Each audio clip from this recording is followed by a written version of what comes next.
hell. Oh, hey. Perfect. Don't start without me now. This is our anonymous review. Yeah.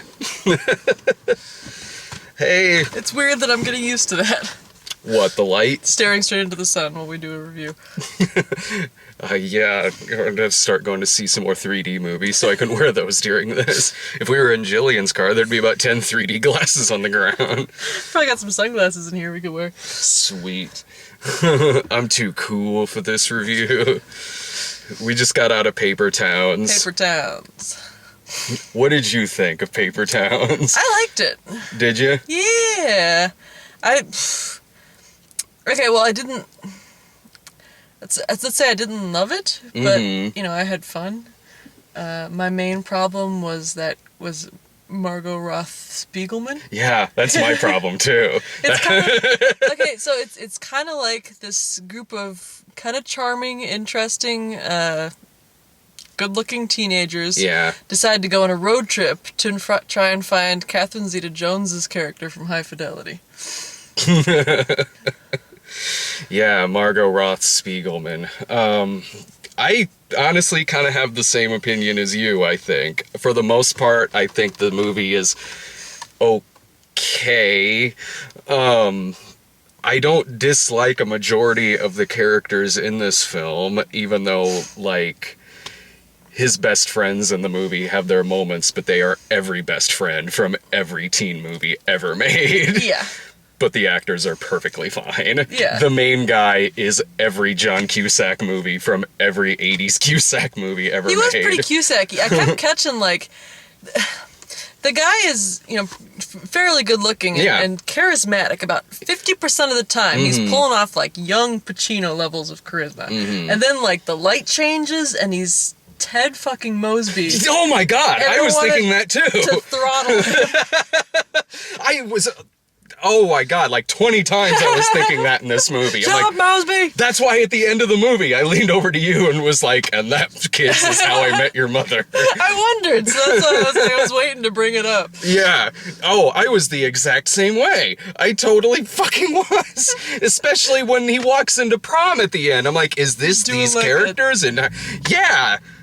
Honestly, that didn't really bother me because I don't dislike Ted Mosby. Oh, I hate Ted Mosby, If you hate but I love young Pacino, so it's like I liked him 50% of the time. Yeah, and if the point of this movie was, you know what, guys, we all end up with crazy chicks at some point in our life. Like, it's just gonna happen. Lord knows it's happened to me a lot. The thing is, she wasn't really that crazy, you know. She was nuts and definitely one of those people that is so enamored with her own style that it masquerades as substance. She is self-absorbed as fuck. She uses capital letters like randomly throughout sentences because she feels that the way that they're normally done leaves the middle letters out. So you're doing that she feels annoying... bad for them, and You did that annoying thing that teenagers do when they text. Honey, that's precious. Yeah, like, oh my God, I hate you so much. And so I feel okay, I've seen crazier, but I feel like my bar on the crazy that I've experienced in my life is very high. This girl is just, she's nutty and quirky and one of the most self-absorbed characters I've seen in a long goddamn time. But she's absolutely convinced she's the most interesting person in the world. Yeah, and I think the movie is too. Yeah. That's my problem. That's the thing, is that the movie kind of explains at the end that, the myth has surpassed the person. But the way that the movie was explaining it was that, like, the person was super interesting in her own right, and she really isn't. No, that's my problem. That's my problem. If the movie was, if the narration at the end of the movie was just like, guys, it happens. Like, we all look deep into the crazy eyes sometimes. You know, shit'll happen. You go on a road trip, but hey, you'll tell some fun stories out of it. Fine. You know, I feel like I could 100% get behind this movie. But that's the thing, is I don't think it was a guy goes after a crazy chick in his story. I think it's more a story of, like, a guy overinflating his idea of this person and then finding out who she actually is and then going home and dancing weird at the prom. But she's so deeply unlikable, I think. And, like, the movie, I thought that it was getting to that because there was a couple of, like, when they were on the road trip, he's got his two little dorky friends and then his two little dorky friends, his girlfriends. And, the little blondie dorky friend is like 18-year-old John Hurt starting a relationship with this like super pretty girl who's the best friends with Margot Roth Spiegelman, and they're like sitting on the ground talking, and the little dorky friend is like, I don't think that Margot deserves a friend like you. Yeah. And then later, they get to the spot where they think Margot's gonna be, and she's not there, and they're like, well, let's just go. We went on this trip, but she wouldn't do that for us. And it's true. It's true, and I feel like the main character never really realizes that. Even at the end, with the passionate kiss that they share in front of before he goes on the bus, in which you're sitting next to me going, fucking get on the bus. Goddamn bus. Let me buy you a drink, Q. No! Yeah, all right, I'll take a whiskey. The thing is, he left that experience thinking like, this was moving and deep and impactful in terms of my life outlook, and I got the impression that she was like, well, bye. Back to reading books and bumblefuck. Back to, in 10 years, I'm gonna be dead of a heroin overdose. Yeah.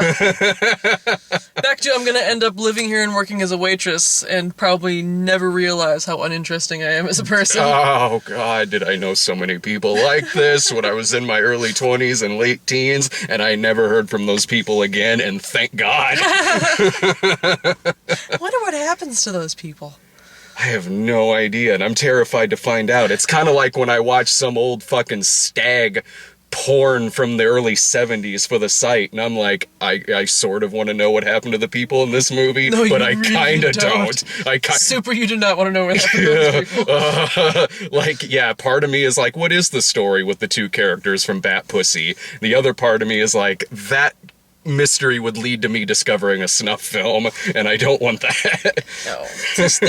They're just being in Bat Pussy in perpetuity. They're still in Bat Pussy, as far as I'm concerned. Yes. That movie's gross. Okay, it's got a hippity hop. It's not all that bad. True, and the dialogue is exquisite. You okay, darling? Quit coming in my mouth, goddammit! What? You son of a bitch? Hey, stop that shit! Just type in, go to, trust me, go to YouTube and type in Bat Pussy dialogue. You'll have the time of your life. Ass is ass. I'm gonna get me some good ass. And she falls off the bed. Oh shit, you alright, darling? Nah, keep fucking me. Oh shit! Just trust me, it's gonna be the greatest thing you've ever heard in your life. Have you never done Bat Pussy for the site? I have. Okay. I did, but there's only so much of that movie I could show because it is just two people fucking. So if you want to hear way more dialogue from it, and it's not even all the dialogue from it, there's a video that's on YouTube that's just called Bat Pussy dialogue. But it's not any of the visuals from it. It's just some of the dialogue. Couple just cussing at each other and fucking. Oh, in front of like old 40s airplane footage. And it's the greatest 10 minutes on YouTube. Okay, I have to watch that. I've seen like actual Bat Pussy. Oh man, that movie. It's been a while, so I just remember those two people and Bat Pussy on the hippity hop. Yeah. Paper Towns is.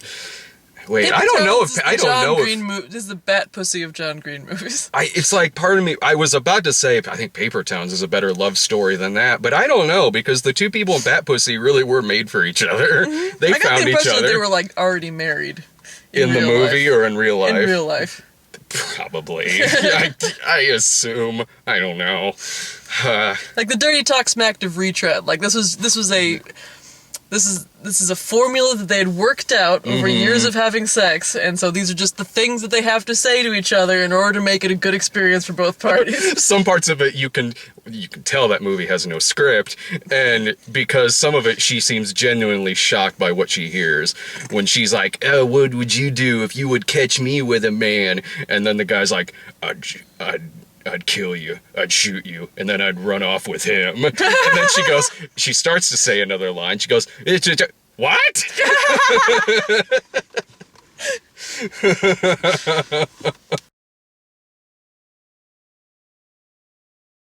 Okay, so Paper Towns.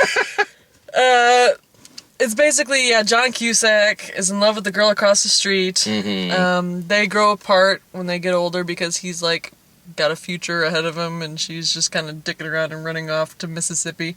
Yeah, as you do when you want attention. Yes. Look, so there was that once. I'll get to it.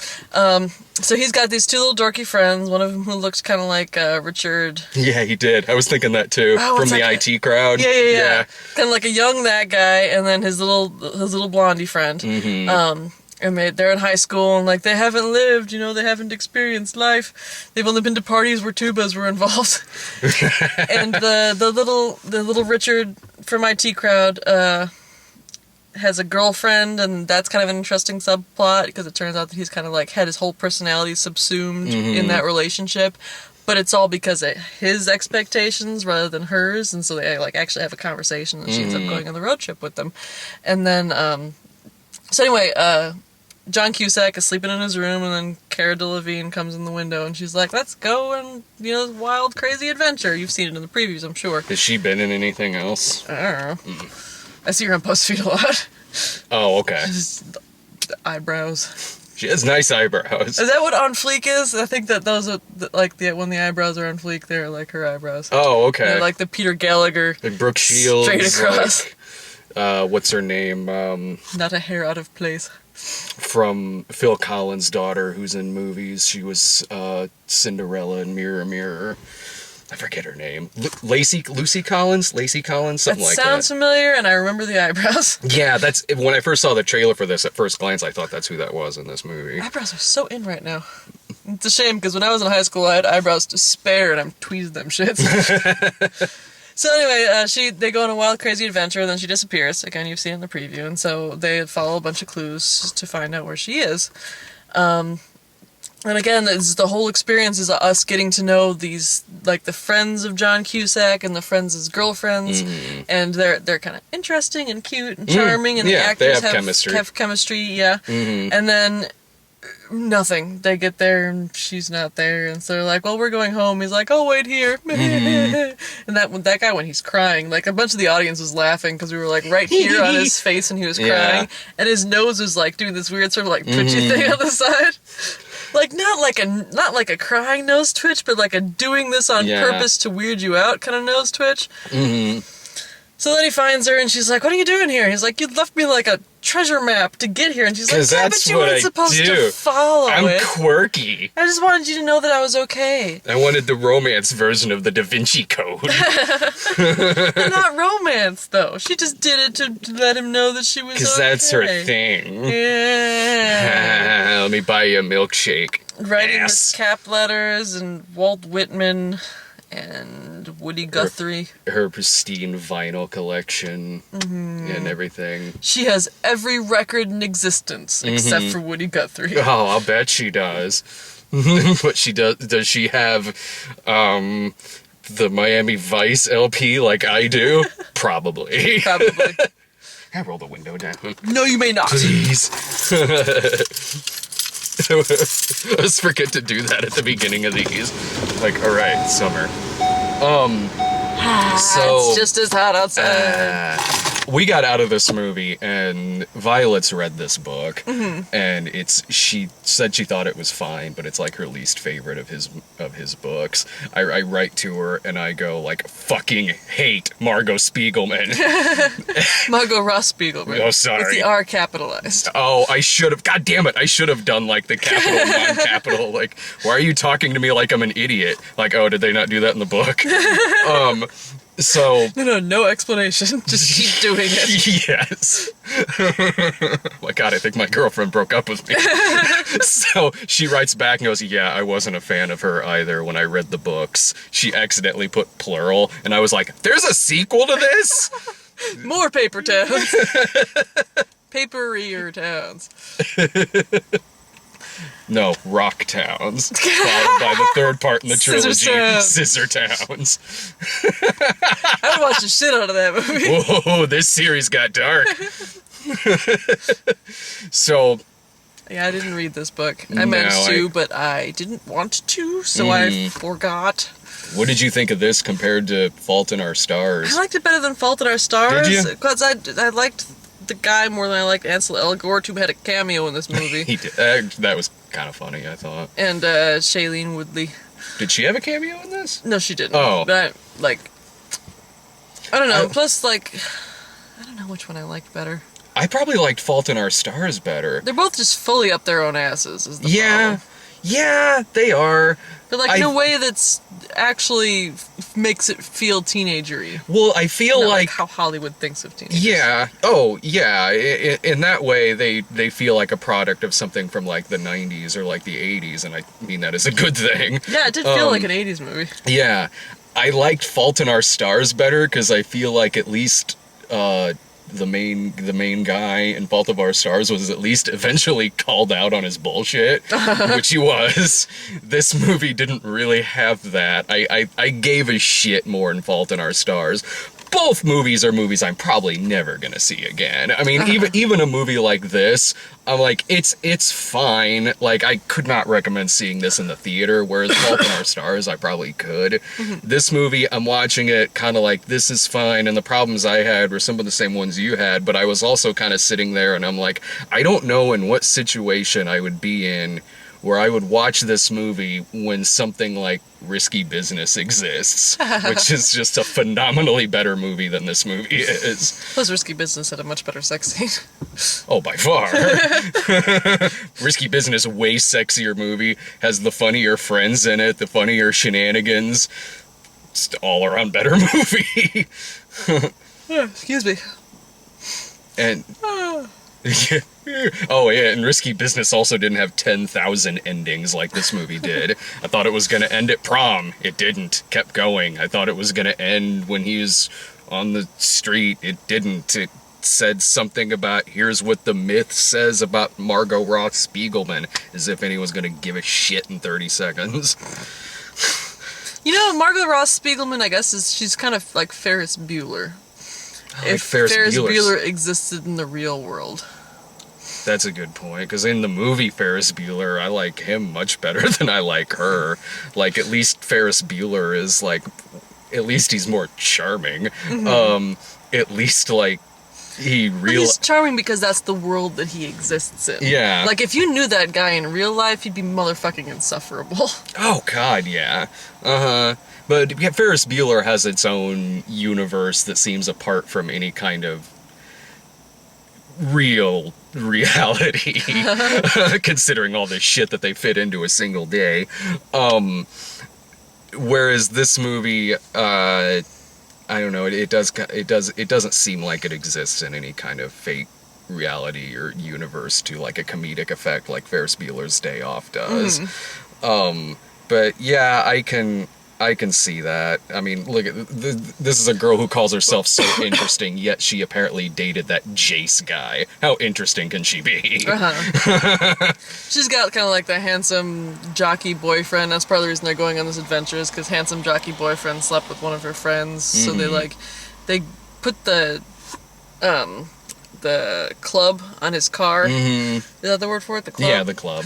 And then, like, because he's at the girl's house banging her as we speak, which was convenient. And so she calls the girl's parents and says, I want you to know that your daughter's having sex in the basement. And then he runs out and he's all naked, and they take his picture and they put a fish in her closet, and she leaves a post-it note, our friendship sleeps with the fishes.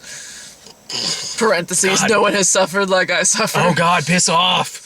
Like, but admittedly though, looking at it from this guy's point of view, I would be doing the exact same things as him. Like, I would, like, something like that, hey, come with me, we're gonna fuck with people. Like, alright. Well, I don't know if I do that now, but like, like that. Come with me, we're gonna go fuck with teenagers. I'm right. going to jail for a very long time. Give me a minute, Dave. Look, the bastard cheated on me. Just let me put my shoes on. Brad, I bought a fish. Did you just watch grumpy old men? Well, they fuck with each other by putting fish in their cars. Just a bunch of dirty work.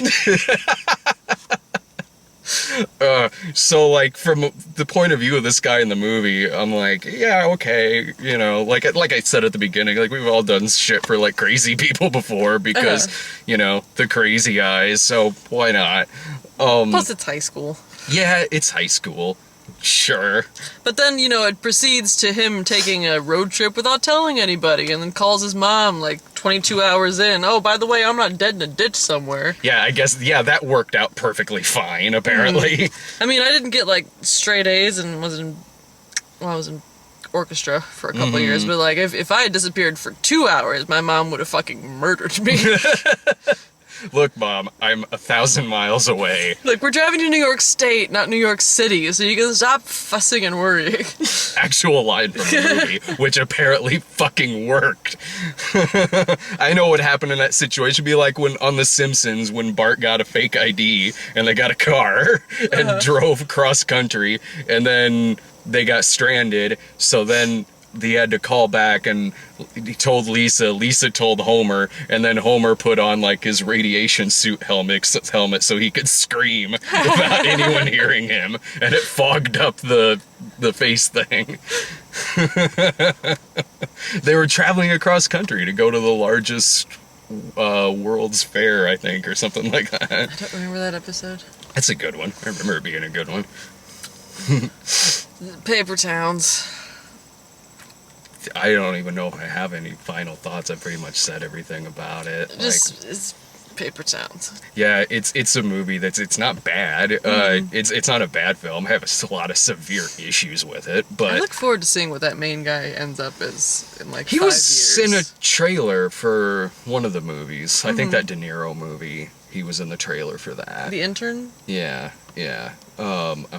Yeah, because like I remember a couple of weeks ago, like they put the trailer for that and then Paper Towns like back to back. Like, oh, hey, they made this trailer even longer. I never noticed him in The Intern. God damn it, sorry. I never noticed him in The Intern preview. I just mostly noticed that guy from that show on Comedy Central and from Pitch Perfect. The kind of chubby face. Oh, okay. That guy.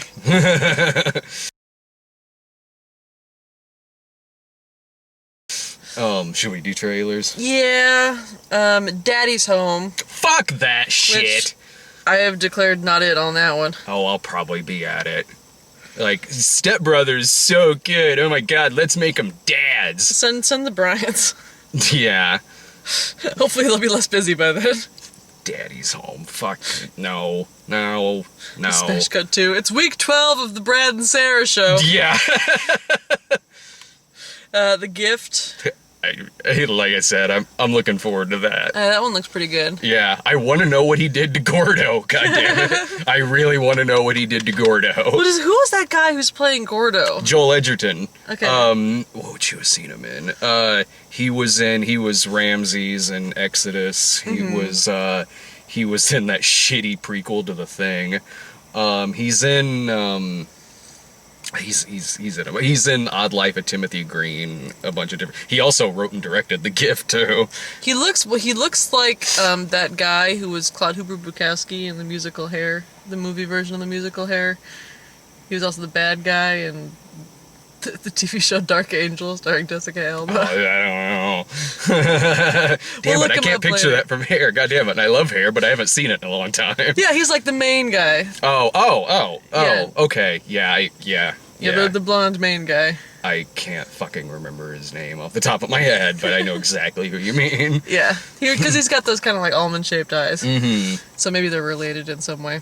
But I don't know, that movie looks good. I like the moment in the preview where, they meet, and he's like, oh, hey, Gordo, and, like, puts his hand on Gordo's shoulder, and Gordo's like... Yeah, do you know what murder. What you did to me, motherfucker? I want to see what Joel Edgerton's like as, like, a writer and director, because I like him as an actor. I want to see that. I probably won't be at that one, but you guys will tell me how it is.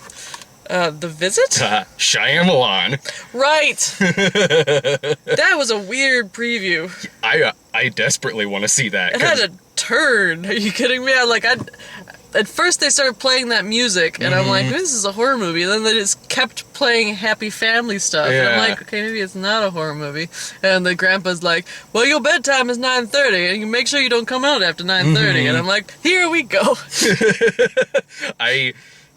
It's Shyamalan, so it'll either be awesome for one reason or another. It'll either be very, very good or amazing. Yes. So I can't wait. I hope it's good, but if it turns out to be a train wreck, it'll at least be worth seeing.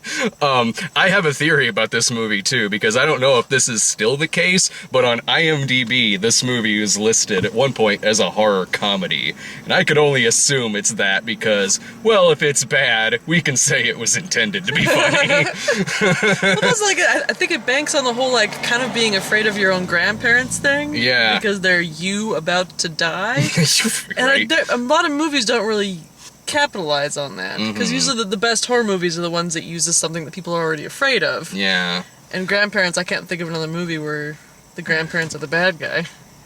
There was The Granny, the early 90s horror movie. The Granny, like, American Gothic, was about crazy old people. That's just off the top of my head. I haven't thought about The Granny in a long time. What was I gonna say? But with it being Shyamalan, though, it could be a full-length movie version of the lemonade sequence I from The borrow my Happening. lemon drink? Exactly. Which, What? No. what? Ma'am, no.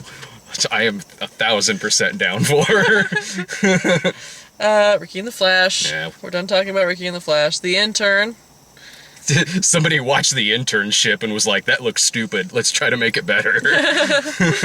Which I I think that movie is just going to be the Robert De Niro show. I'm down with Which that. is fine, because he, like, at every moment that he's in that preview, he steals the scene he's in. I hope he and Anne Hathaway end up together in that I movie. really hope they don't! I know you're joking, but I really hope they don't! At least they're actually explaining why a couple like that would get together instead of just throwing them together like that's a normal pairing. But I really hope they don't end up together. You know what? It's making him out like a father figure, so if they like start making out, I'm gonna be really upset. I'll be like, wow, you've gone so far to the extreme on that. Bra fucking foe. Just stand up in the audience. Yeah.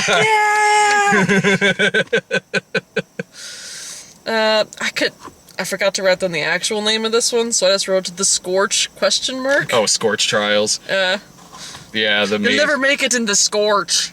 That was a thing that drove me nuts about the first movie. Every fucking random fucking thing, they had some cute YA novel type name for them. Whether it's The Scorch or Don't Touch That. It feels like it's been forever since I've seen it, but they'd be like, that's the tinny or something. Like, dude, it's a fucking pillar. Shut the fuck up. Like, the movie was full of shit like that, and I was only reminded of that when they kept saying that in this movie. But it's got Littlefinger in it, and I want him to do well. Yeah, which is like the only reason I'm kind of looking forward to this, because I will see anything that he's in. That'll probably be me and Brian at that, because we saw the first one. Yeah, I never read those books, so I'm safe. Fant Four Stick. It is Fant Four Stick. That's what the logo says. That's what it's called. It's this year's Scriform. Scriform. It's, I don't know, I think it looks good. It's Ansel Elgort, isn't it? No, that's Miles Teller. Right. The other one. The other guy from Divergent.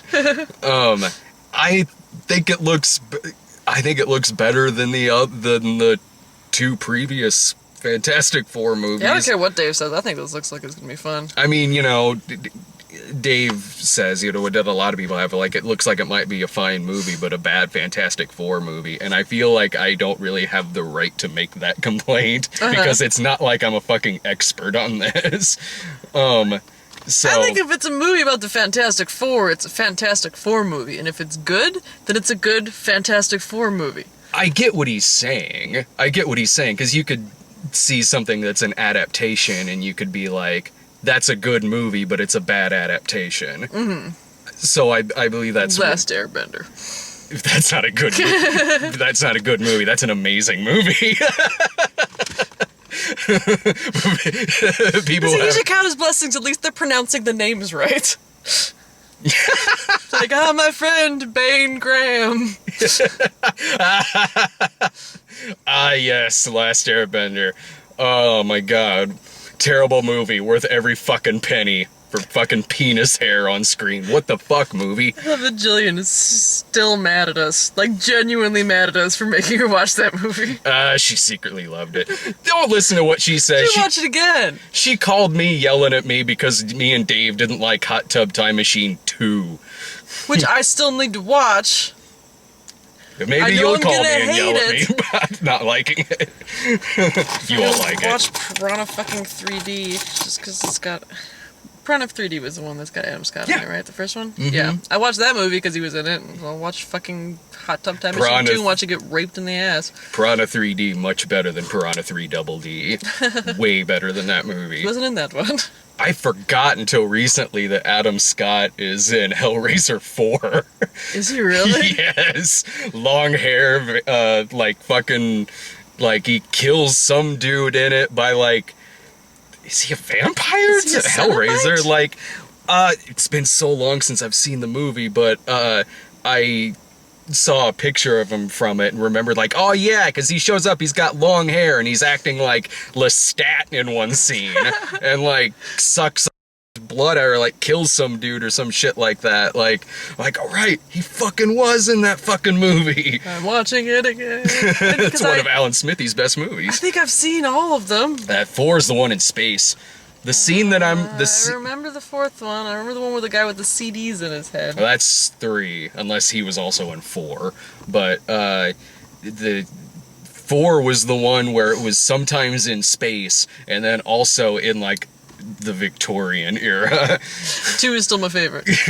2 is fantastic. Yeah, it is. Love that movie. It's Hellraiser 1 crossed with Labyrinth. What's there not to like? Well, plus you don't have to watch Hellraiser 1 because it does that movie in the first 5 minutes of the second one. I still recommend watching Hellraiser 1 because I love that movie too. It's all gooey and gross. I love that shit. The second one's gooey and gross. Yeah, the second one is a fantastic looking movie. It's Julia a gorgeous all film. skinless and like rubbing her skinless fingers on his face. It's like watching the creepiest episode of Dark Shadows ever. Fuck. So watch the Hellraiser movies. Yeah, or watch some Hellraiser of them at least. 2. You don't have to watch the first one. Just watch the second one. They do the first one in the first 5 minutes. They do. It makes a good double feature. You get to see Andy Robinson scream out "Jesus wept" at the end of Jesus wept. That's actually why I started saying that. Really? Yeah, Nice. because of that movie. That is a classic. It was because we were watching The Crow the other day.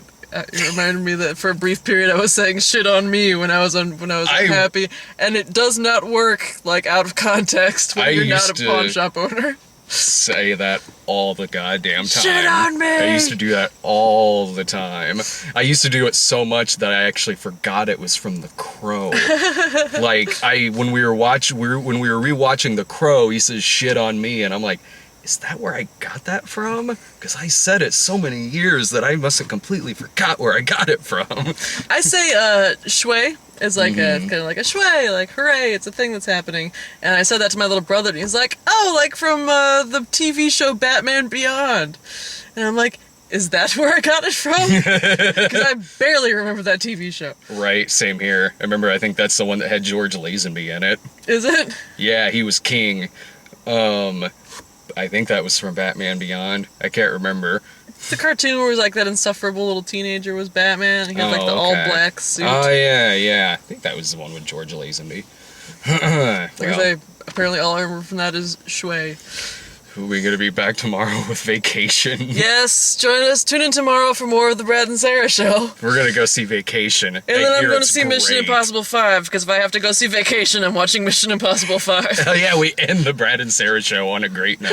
Until probably next week when we gotta go see something shitty.